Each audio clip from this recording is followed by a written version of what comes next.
존경하고 사랑하는 우리 구독자 여러분 반갑습니다. 천만자입니다. 좋은 아침입니다. 여러분들 올해 또 월요일 이제 시작인데 여러분들 또 아침부터 분주할 겁니다.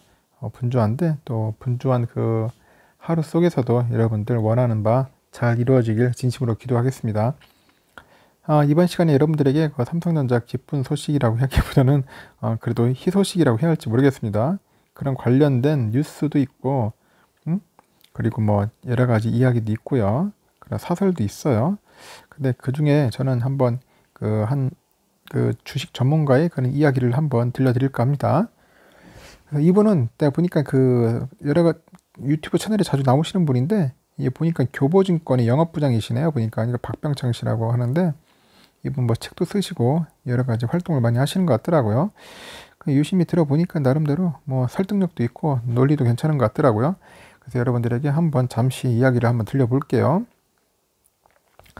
일단은 그 시장은 미국 연준의 테이퍼링을 받아들이면서 8월 잭슨홀 미팅 이후에 공식 발표할 가능성에 무게를 두고 있다. 그래가지고 증시는 6월까지는 추세적인 하락장 대신 박스권 장세기에 포트폴리오 내 그 개별 종목별로 대응해야 한다. 그럼 제목별로 개별 종목들로 대응해라. 이런 식으로 해서 얘기를 하는 것 같습니다.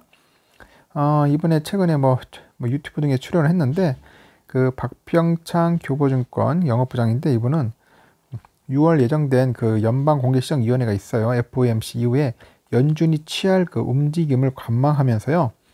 증시가 횡보할 것이다.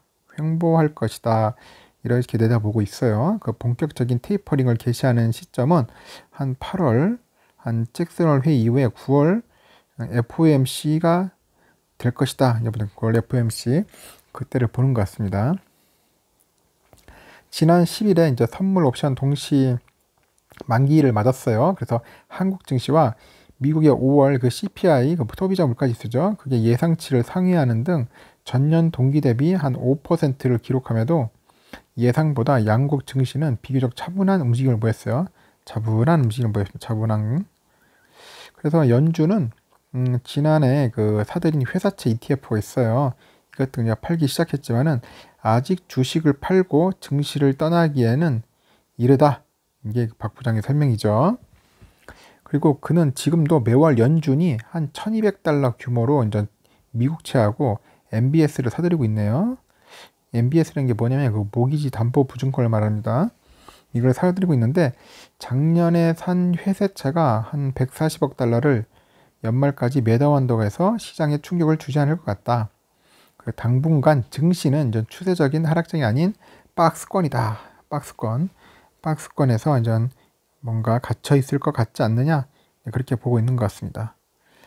그래서 올해 상대적으로 이제 연초에 이제 강세장으로 한국 증시가 출발하면서 개인 투자자들 중에서 상당수는 이제 뭐 삼성 샀겠죠. 삼성, 뭐 SK 하이닉스, 네이버, 카카오, 하여튼간 뭐 많이 샀어요. 뭐 LG화학, 그리고 현대차, 삼성 SDI 뭐 이런 등에서 뭐 코스피 우량주들만 주로 많이 샀겠죠. 그러다 코스피 대장주를 중심으로 해서 연고점에 매수한 사람들이 꽤 있어요. 그래서 코스피 대장주들의 연고점 회복이 이제 늦어지고 있지만은 코스피 지수는 지난 7일 날 종가 기준으로 해가지고 사상 최고치인 3252.12 한번 기록했어요. 이거를 기록하는 등 기존 소외주와 소외업종 위주로 이제 상승하면서 대장주 없는 지수 상승장이 펼쳐졌죠. 그렇죠. 내가 볼 때는 대장주들은 별 힘이 없었어요. 근데 소외주하고 소외업종들이 오히려 상승을 했다는 겁니다. 그래서 삼성전자가 주가 10만원 기준, 주가 10만원 기준, 시가총액은 한 670조, PER은 얼마냐? 한 15배 정도 받아야 달성 가능한데, 코스피 전체 PER, 멀티플이 높아질 수 있는 환경이 뭐 조성돼야 한다고 합니다. 그래서 올 하반기에 한 중국이나 유럽 실물 경기 회복이 이제 본격화되면은 한국 증시도 멀티플이 높아지길 기대하는 수밖에 없다. 이제 그렇게 이야기를 합니다. 그래서 올해 코로나19 종식 기대감이 미국 등 이제 선진국을 중심으로 이제 확산이 돼요. 그러다 보면 결국 뭐냐, 일명 우리가 리오프닝이라고 하죠. 리오프닝 이전 관련된 이제 수혜주들이 이전 강세를 보일 것 같습니다. 수혜주 리오프닝. 그러나 테이퍼링이 시작된 이후로는 재차 이제 성장주 쪽으로 자금 흐름이 인전 돌아올 것이다. 성장주로. 이제 박 부장의 설명은 그렇게 이야기를 하고 있어요. 성장주로 자금이 돌아올 것이다. 그래서 그는 리오프닝 수혜주들이 오르는 거는 인플레이션 기대 때문이고 테이퍼링 개시 이후에 인플레가 이제 멈춰요. 멈추고 다시 이제 성장주 랠리가 올 거다. 성장주 랠리가 올 거다. 그러면 우리가 성장주 랠리 준비해야겠죠. 그리고 찾아올 것이고 테이퍼링 시작 순간에 지금 자금 흐름과 업종별 수급에 실제로 변화가 나타나는지 한번 잘 살펴봐야 한다. 이제 그렇게 조언도 하고 있고요.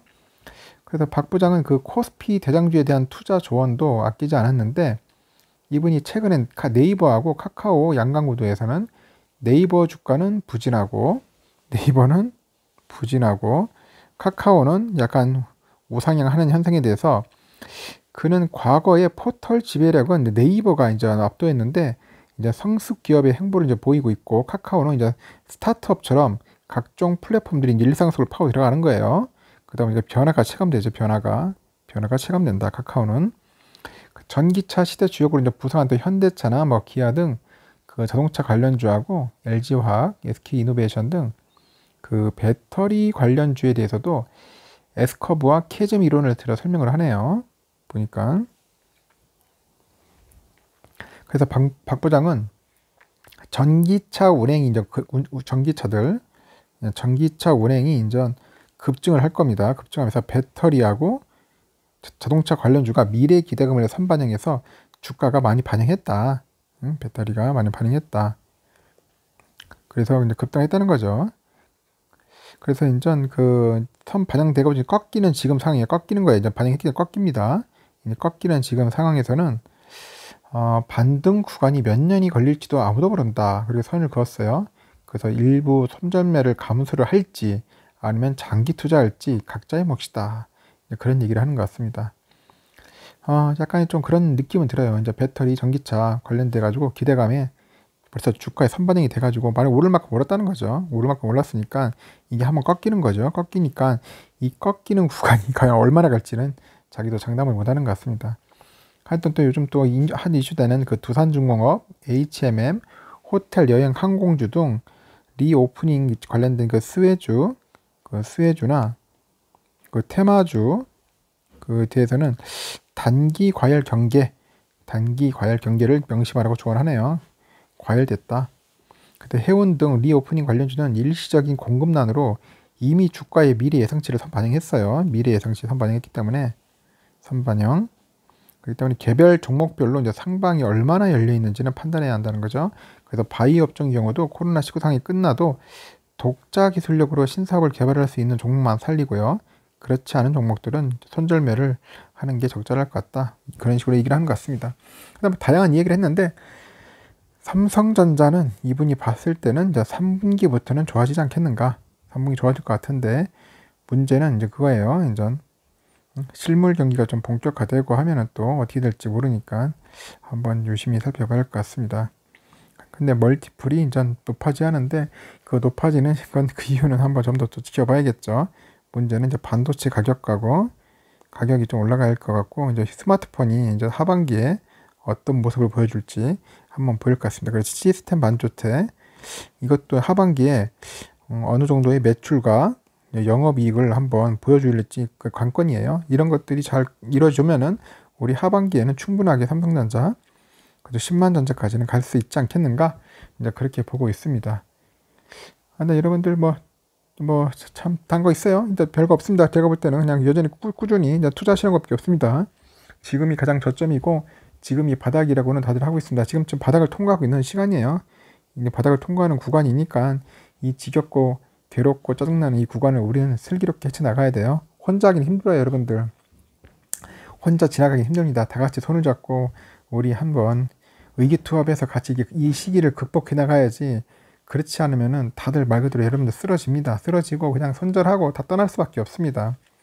지금도 아직까지 100원 전자니 왕따 전자니 그런 소리 많이 하는데 하여튼 여러분들 기대하시고 오늘 월요일이니까 또 어떤 주가 흐름을 보일지 모르겠지만은 하여튼 저는 횡보를 하더라도 여러분들 매수 타임은 항상 존재한다는 겁니다. 언제가 중요한 게 아닌 것 같아요. 지금 현재가 중요한 거였어요. 지금 현재 내가 필요하면 매수를 하는 거고, 자금 여력이 없으면 관망하셔도 괜찮습니다. 그렇게 해가지고 우리가 10만 전자 오는 그날까지 한번 참고 견뎌봅시다. 하여튼 월요일 아침 좋은 하루 시작하길 진심으로 기원하겠습니다.